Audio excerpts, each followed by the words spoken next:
I'm Moores, and welcome to Montgomery Week in Review. The drug court is part of Montgomery County's judicial system and hears cases when a defendant pleads guilty where drug use is involved. Karen Mooney from the state's attorney's office handles cases in this court as an assistant state's attorney. She's here to explain the process. Every Mind views mental health and wellness in the workplace as a way for employees to achieve their full potential. Kelly Collins, the Director of Human Resources at Every Mind, will tell us what this means. Recently, Montgomery County Office of Legislative Oversight reported to the County Council regarding the state of after-school activities in our county's elementary schools. Jane DeWinter, who comments regularly for this program, has this story and likely so much more. The increase of diabetes around the world is concerning, to say the least. Studies suggest that it may be, at least in part, the result of industrial contaminants. Dr. Bruce Fowler, a toxicologist, will explain the connection of illness and poison. Karen, welcome. Thank you. Assistant State's Attorney, that's pretty darn impressive. Thank you. Drug court, tell us what the drug court is in Montgomery County and who are the people who are being seen by the drug court? Drug court is a program that is overseen by the Office of Problem Solving Courts in the Circuit Court for Montgomery County. It's a collaborative effort between the court, which there are 3 judges who oversee drug court, the state's attorney's office, the public defender's office is involved, the Department of Parole and Probation is involved. And then the court staff also assists, obviously, in the running of the program. The target population for offenders who are in drug court are nonviolent repeat offender addicts. And it does not necessarily mean that the crime involved is drug possession or drug distribution. It can be a burglary crime where the person has shown a history of addiction and they're committing burglaries to get money to feed their addiction. Okay. Various things like that. So I've pain relief or pain pills for my bad back. I run out of prescriptions. I've been hooked. I'm now turned to heroin as a substitute to feed my habit. I'm out burglarizing. Those are the kinds of people then who you're looking at? Those are the kinds of people that we are looking at. We also look at prescription fraud cases. So a lot of people will turn from getting that legitimate prescription to some sort of fraud, whether it's stealing a prescription pad or calling in medications or whatever, but some sort of prescription fraud, those cases as well. Now, they're there in front, and as I understand it, they plead guilty, and then the court, they're under supervision of the court, and then what happens? I mean, I guess, is it because we want these folks to be healthy? Yes. Absolutely. And back in society, that's the objective of this? The goal of sentencing in any criminal case, there's a punishment, rehabilitation, and prevent recidivism. Those are the 3 goals of sentencing. And within drug court, we provide that rehabilitation. So the majority of people go through the pre-release center first, which allows people to get a job and participate in treatment. But they have treatment through the Department of Health and Human Services within Montgomery County at Outpatient Addiction Services. That treatment consists of 3 times a week they are in groups or individual sessions. And then they have to go to at least 3 AA or NA meetings per week, and they have to do urinalysis 3 times a week. They are also required to get a job. And once they are stabilized at the pre-release center, they will move out into approved sober housing that the court utilizes. Okay, how about the strata of the population that are involved in this? Does it cut across all socioeconomic straits? Or Absolutely. We have attorneys who have had multiple driving while impaired offenses or driving under the influence offenses. We have 19-year-olds who don't have a high school degree and have never held a job. We have middle-aged people who have been in and out of jail for 35 years of their life. Wow. So it really cuts across the entire, whether it's all races, all creeds, all ages, everything. You're saying that drugs don't discriminate? Correct. Yeah. And at what point or how does somebody get into drug court as opposed to the other court? At what, is it just your own choice or does somebody recommend you? And at what point in the process do you? There are referrals made by various people. Some people at the jail, the staff at the jail will refer people to the drug court program because our drug court coordinator who works for the circuit court goes into the jail to do assessments, so she's very familiar with the jail staff. Defense attorneys can refer them. People in my office refer them. A lot of people think the state's attorney's office is the prosecutor. We don't look into these alternative treatments, but we absolutely do. And we refer people. We say, look, this guy has a history of burglaries and thefts and all this. We need to get them treatment in order to stop the crime. Now, you talked about recidivism, preventing recidivism. We have Yes. a minute and a half left in this segment. Are we seeing graduates of the program? Has it been there long enough to be able to make some analyses in terms of recidivism? Yes, absolutely. The program has been in existence for about 12 years. The recidivism rate, we track our graduates for 5 years, for a 5-year period after graduation. The recidivism rate for drug court graduates is 31%, versus if you look up the national average for recidivism, it's 76.6%.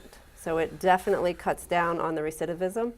The majority of our people who have a new offense afterwards, it's within their first year. And a lot of times it's related to a relapse. So it's not a perfect program or a perfect solution, but it does certainly cut down on the crime and help the community in that way. Can they come back in? Yes. We have had some people come back in. And what? 30 seconds left. So after you get released, are there still further supports for you? And Yes, we have an alumni group, the case managers, that they also have to contact their case manager weekly. Their case managers contact them about once a month afterwards. There's the alumni group, and they can still go to treatment at outpatient addiction services if they choose to. Judges enjoy this in terms of seeing? I think all three of the benefits? judges do, Yeah. and Judge Roop was the one who started it, Right. and he has said many times that he gets that connection to people. It seems like you get a lot of satisfaction as well. Yes. Thank you. I hope you'll come back again. Yes, thank you. Appreciate it.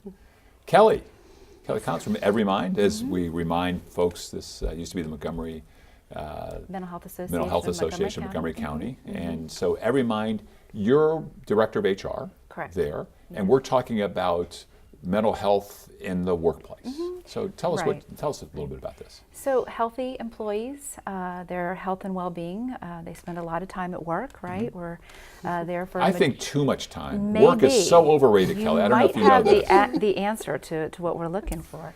But there are a lot of things that the workplace can do to support employees and their health and wellness. So Right. I'm wearing my red heart today because we are celebrating Heart Healthy Month. But there are a lot of things that we can do as a workplace, and you don't have to wait for your HR director to initiate something. There are a lot of interests out there about health and wellness, whether it be supporting families in various illnesses, or starting a fitness program, something like that. So there are national observances that we do pay attention to. So, for example, the Heart Healthy. Next month at Every Mind, we're actually going to celebrate Healthy Body, Healthy Mind. And we're going to bring in massage therapists on one day. We're going to provide education and resources around that connection. So. Good. And my office staff is invited You are on more than Massage welcome. Day. You're more than we'd be glad to come A over. little seated massage never hurt anybody, We right? all need that. But I think Yeah. when you've got the heart and the mind, and it's not just broken hearts and all that, but it really is the link between healthy and a healthy mind and our heart is very direct. Stress and strain and keeping stuff bottled up and all that. How have you personally in your journey been able to address this with your employees? So I think there was a time when we attended a lot of stress management classes, and I think the goal was to get rid of all the stress in your life. Well, that's not exactly practical, right? So we have to kind of learn to live with the stress that we have and implement some healthy coping mechanisms in that. I'll tell you, I used to do seminars on resilience. And it wasn't until about the 20th time that I gave the seminar that I started thinking, wow, I could actually adopt some of these myself. But it's very easy to do. Those who can't do teach, right? But we really can implement some very practical things in our lives to reduce stress and be healthy. What about these programs and longevity of people going into retirement? In other words, there's this syndrome of people retiring from the workplace and then going home, and they last 3, 4, 5 years. Sure. So they got nothing to do. That's right. That's right. No, I think well, in the workplace we have a lot of diversity, right? So we have youngsters that are dealing with a certain amount of stress in different ways, to the older worker that's dealing with stress, from other things that they're encountering in their life. So I think we can help people throughout their whole lifespan in terms of stress itself, and certainly as we're preparing people for retirement, there's a lot that the workplace can do to help support that as well. It was interesting that you were mentioning resilience, because that comes up a lot in terms of children and youth programs. And it's frequently, that's in my world, and so it's couched in, okay, kids today aren't learning how to be resilient. But so you're saying that there's a lot of adults who don't know that, or don't have those skills either. Yeah. So, as a parent, as a spouse, as a sibling, as a partner, as a whatever, what are things that you can do just to kind of help other people Right, around no, that's you? a great question, and I think we all think that. And I typically will go home from work and ask my kids, so what would you do if, because we're trying to teach them coping skills as we get through life. I think one of the things is we have to have balance in our lives, and our kids, and you mentioned that, I think it's really important to teach them. It's not all about one particular thing, one sport, one subject, one friend, right? We need to make sure that we're balancing all of that. And in the workplace, it's no different. We need to make sure that we're balancing the work that we do with our extracurricular activities, with our home life. So I think balance is a nothing new, but it's something that we all need to be reminded. And you're talking about removing the devices out of their hands, because That it's really could be all one about thing, that yeah. device. And that's across the generations, right? Yeah. That's, Unfortunately. youngsters as well as, people that are aging as well. We've got 1 minute. Just real quick, one skill, one thing that has come out where you said, you've worked on a number of different, whether coping skills or relaxation skills. What's teach us right now. We got about 45 seconds. Oh my. Give us something. Okay, so we talk a lot about gratitude, right? So there's a study that says that every night before you go to bed, if you think about 3 good things, that will actually set you up to see more good things. It's not going to prevent bad things from happening necessarily, but if you learn to think about that every night, these are 3 good things that happen, then the next day you might actually notice more good things. So that's a good Well, thing. for me right now, there are 4 good things. Can I add 4 for each? One for each of you? Please do. Please do. No, we should readily be able to see it, right? Final thoughts on this? We got 5 seconds. I think that this is something that we can all take part in. The workplace is a great opportunity to do this kind of thing. So I appreciate the support around health and wellness, because it makes for productive employees. Well, thank you too for coming. It's both of you. It's your first time. Yes, Hope you'll be thank coming you. back as well. We'll be right back after these messages.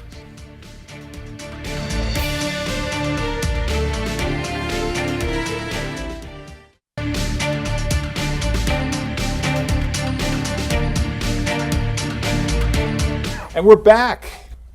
Jane, welcome back. Thank you. So we continue with the theme on education, which is you're here for education in most of your segments, though you are a PhD economist, and we love having you weigh in on economics issues as well. But education's been your thing. We're talking here the county councils, OLO, the oversight, legislative oversight office, has done something to look at the after-school programs in elementary schools. Exactly, and maybe people want to know the Office of Legislative Oversight, that's the research arm of the council, and the council gives them an agenda for the upcoming year. So last summer, the office started looking into the state of after-school programming and mostly in elementary schools. I know people may know in Montgomery County there's been a significant amount of public support for after-school programming in middle schools, and that's the program Excel Beyond the Bell, which is in 9 middle schools in the county, and they're also And for middle schools, it's that troublesome adolescence, Right. puberty world to try to get them Exactly, into and so if a school school. has Excel Beyond the Bell, it provides 2+ hours of programming, Right. food after school, but transportation home, etc. So it avoids that whole. But now we're coming to elementary schools. Exactly. And I know there's the foreign language for elementary school, the FLES program. I went through that. I don't know all of the realm of those programs. Right. What do Well, we have? I think the big point is, and what the council should rightly was looking at, is what's the access to after-school programs? Because there are there's a very large number of different kinds of after-school programs. But unlike in middle school, where there's been professional development, and standards for programs, there's been funding, because access to programs is very dependent on parents being able to pay for them, because there's very few publicly funded elementary school after-school programs. So what you're saying then is a lot of these after-school programs are in the more wealthy, in the W districts more so. I don't use that word. Well, but whatever. I mean, in the old day, Right, the I realtors know what use you're it. saying, So huddled down in the Bethesdas, the Potomacs, the Chevy Chases, and maybe elsewhere in the county, we're not seeing as much access because of economic issues and whatnot. Is that one of the findings? Yes, exactly, and we see that also because we have programs at two schools, Brookhaven and Brown Station, that are being underwritten this winter by performance controls, so paying for it so the program is free, and that's almost the only program that's going on at those two schools, whereas other schools have maybe like 8 choices every afternoon. Right. Can I jump in about the foreign language classes in elementary school? I think that is just going to be vital going forward, because we have a very, very increasingly diverse society. And my experience has been with these very young children, they pick this stuff up like sponges. They really do. They can pick it up much more easily than older people with more stuff in their brains. So in long term, we're living in a plant on a spaceship, being able to communicate with people. Exactly, and that actually is one of the things too, is that they did a lot of focus groups with parents. Yep. Parents want things actually in children's native languages. I think that sometimes people think, okay, well, all of these kids now are coming in, and so the biggest growing population in Montgomery County is Spanish-speaking or French-speaking immigrants, and so okay, well, they already have a foreign language. Well, they don't really, and their families still want them to learn how to read and write their native language, or their families may want them to learn a different foreign language. So the demand is there, and the need is there. Go over a minute. So are you looking for community partners in this? Because I imagine there are a lot of people that would be very excited about being part of a program based on the expertise that they have, yes. Right, yeah, I mean, I'm executive director of a nonprofit that runs after-school programming in STEM and in foreign language, and we're always looking for community partners. We're always looking for people who want to help us with scholarships and underwriting programs. But I think also, one of the reasons why I was excited about this thing from the county was also just the idea that, okay, there might be some professional development, because there's, I don't know, your child is young, so you may not have hit it yet, but the quality, there's a huge span in quality of after-school programs, and really you want your kids in a good one. Sure. About 30 seconds left. Now, the types of programs that they're looking at, are they sports-oriented, music, across the board? What Across sort the of things board, and so I think it was looking at what's there, looking at what parents need, and of course the need, now people want something that goes longer in the afternoon than just an hour, because... Well, that was my other question. What about before school? Right. Well, that's true too, especially if you have a school that starts at 9:30. Right. So much more to discuss when you come back. Oh, yeah. Hope you will. The Office of Legislative Oversight has done so many wonderful things. I can imagine coming out of this, we're going to see some big changes. So Right, let's hope so. look forward to seeing you come back time and time again, Jane.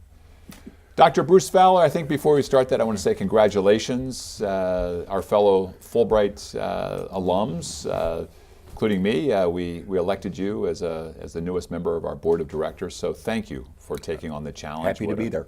One of the most important programs that the United States has, and Fulbright scholars continue to do great things, and you're right there in the middle of it. So I want to say thank you for your service, and thank you. Good luck with your directorship. So we're talking about the interface of poisons in the environment and increase in diabetes. Wow. Okay. Real fast. And the overview is, as I started to say before, we're living on a spaceship. And the chemicals that get thrown up into the atmosphere that are used in other parts of the planet circulate. And ultimately, a number of these chemicals, which are called persistent organic pollutants, POPs for short, wind up in basically everybody. And what's been observed lately is that several of these chlorinated pesticide. Some of them were pesticides. The main one is DDE, Okay. which is a metabolite of DDT, the Okay. pesticide that was used first during World War II. And Silent Spring came out, and Yes. and Rachel Carson's great work to Exactly. put a light on that. This is sort of a archetype endocrine disruptor is the general term for these things. But basically, it will bind to hormone receptors that are normally there to regulate our metabolism, let's Okay. say. And in this case, this particular metabolite binds to the androgen receptor and will interfere with its normal functioning. Now, this is important for a number of reasons, but the recent studies have shown that, in fact, disruption of this pathway leads to consequences related to dysregulation of glucose and fat metabolism And therefore diabetes. and diabetes. Wow. So the epidemiologists over the last 10 or 20 years have observed a linkage between obesity and levels of the DDT, DDE in blood. Okay. The recent studies, though, have shown that using a technique called population mapping, Right. that this chemical, in fact, can dysregulate glucose metabolism itself. Wow. So let me go through that because we got such a short period of time, and this Yeah. is such a. I want to get it sort of up at the forest level a little bit. So, are we seeing these contaminants concentrated in different parts of the world? I mean, you talk about the spaceship, but I would think that they're near production of smokestacks or some kind of mining or something where they're dispersed in a more concentrated fashion. Is that? Not necessarily. They get thrown up into the atmosphere, or they get into water systems and wind up in the ocean, and they get into the fish, and then they get into the mammals. The interesting thing that's going on right now is with warming of the Arctic. Right. A number of these chemicals over the last 50 years have become locked into the ice. Another benefit of the they're coming big out. ice, and now they're coming out. Yeah. Wow. So, and we're talking really tons of these things. Well, you had specifically mentioned when we were talking about this before Just that got under there's 2 some minutes. findings for in India, and so how's India impacted? That like in a way that we're not, or more impacted, or Well, it turns out DDT is still being used in developing countries where they have problems with malaria. India is one of them.